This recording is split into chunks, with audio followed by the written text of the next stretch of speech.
HTB family, how's it going? Welcome to Hold the Ball, your home of pure rugby league. Hope you guys well. Thank you again for tuning in. I just thought I'd keep the ball rolling with this Roger Tuivasa-Sheck news. Now, don't worry, don't fret. This is the last time I'll be talking about Roger Tuivasa-Sheck unless by some miracle he ends up playing for the Warriors midway through the season. But in saying that, before we get into it, DJ, hit that intro.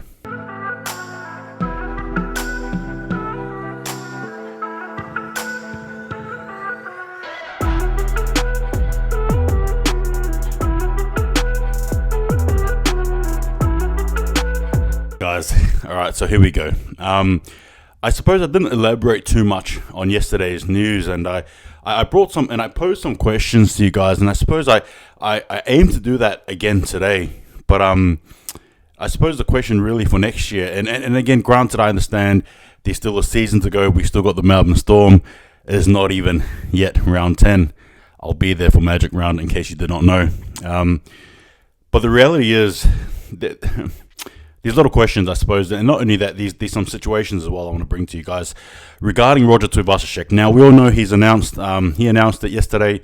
It's become official, not only from him, but for the club, the Warriors, the NRL as well, and all these other different news sources, media sources for the rugby league, the NRL.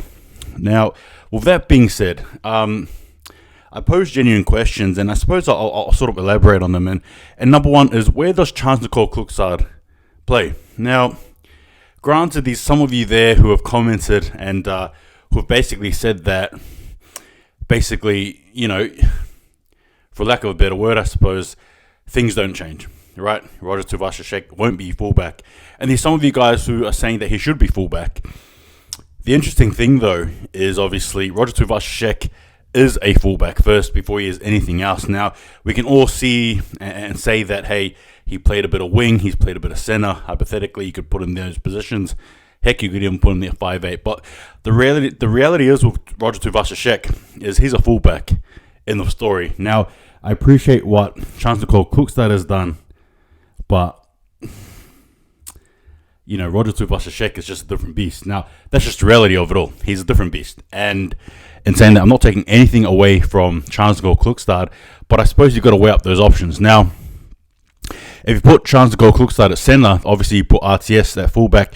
But if you aren't going to put Roger Tuivasa-Sheck at fullback, could you really put him in center? I mean, I wouldn't say he's too tested, and he's not really well tested in the area. I think for mine, obviously, winger is what he's played mainly, outside fullback. So what happens? And then the question is, who goes then in place of him if he is to be put in the wing? Say, for example, hypothetically, Webster wants him to be in the wing. Then what happens? You know what I mean? Like these different questions that I posed to you guys. And I suppose the next question is obviously Shaun Johnson's contract. Now, we all know he's not signed for next year. However, and I guess you can look at it two ways. The first way is he might be, you know, we resign him and then you run it back, right? That term, run it back. In other words, you go back to 2018, right? You go back to when these two players played together. However, the other side of the coin is Metcalf. You brought Metcalf in for what? You know, not to just stand around the sidelines, but to actually play, to actually have some sort of impact. Now, understandably, we can get trapped in nostalgia.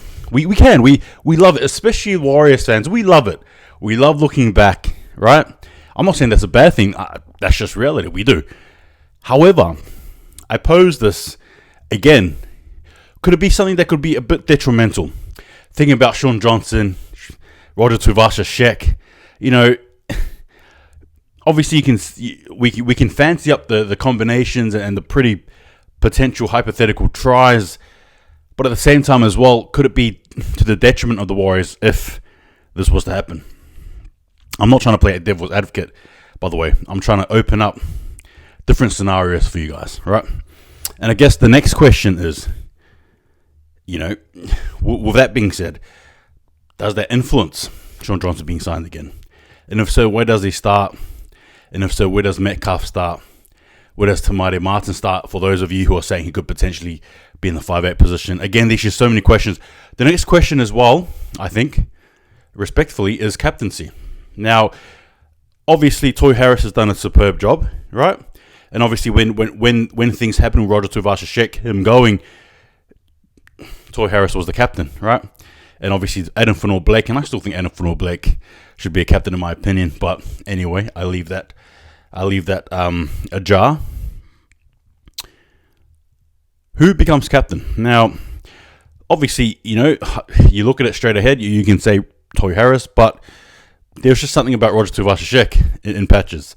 And again, this is probably a losing question in the sense that it probably is just going to be Toy Harris. But again, does it open up the captaincy? And if he comes back, how awkward is it going to be awkward if he comes back and he's not captain again? Or do you think it's okay? I don't know. But, a Warriors team without Roger Tuivasa-Sheck being captain, I mean, sure, some may have moved past it, but some haven't. I don't know. Just something there for you guys to think about. Another point as well, obviously, is with Roger Tuivasa being back in, who loses out? I don't believe Montoya and Pompey, right? Correct me if I'm wrong, but I don't think those two are signed. I think they are, I'm not sure. But the point is, who misses out of those two in terms of backs, right? Because then, either way, right, chance to go Klukstad, and then you got the battle between Chance to go Klukstad, Roger Tuivasa-Sheck, and then you got that battle between Te Maire Martin and Metcalf and Sean Johnson, that three-way dance, if you will. And I suppose adding Roger Tuivasa-Sheck, RTS, beautiful as it is, where does Pompey or Montoya fit? Who departs the club potentially, right? Dare I even say it? Does DWZ's name get mentioned in that? Does Rocco Berry? There's a lot of questions. Topicky, you know what I mean? What does this look like for those players, right? Again, I suppose the beauty of it still stands. The euphoria, the happiness, the joy, the excitement. But I suppose the other side of the coin is, there's a push and pull effect, basically, right? Again, not trying to be fancy, but there is. And how do you sort of deal with that? Again, like I said, this will be my last Roger Tuivasa-Sheck video for the year until, off season, unless he comes back by some miracle midway through. But if not, that's it. Those are the questions I pose. And if these more, please answer them. Again, cap space, leadership. It's a lot. It's a big dynamic to work with. As Warriors fans, we love it at face value, but surely there's just another side to the coin. And I suppose that's just something I want you guys to think about. But in saying that, I'm so happy. I'm excited. Don't get me wrong. Give me thoughts. Anyway, take it easy. See you guys next time. And just remember, hold the ball up the Warriors.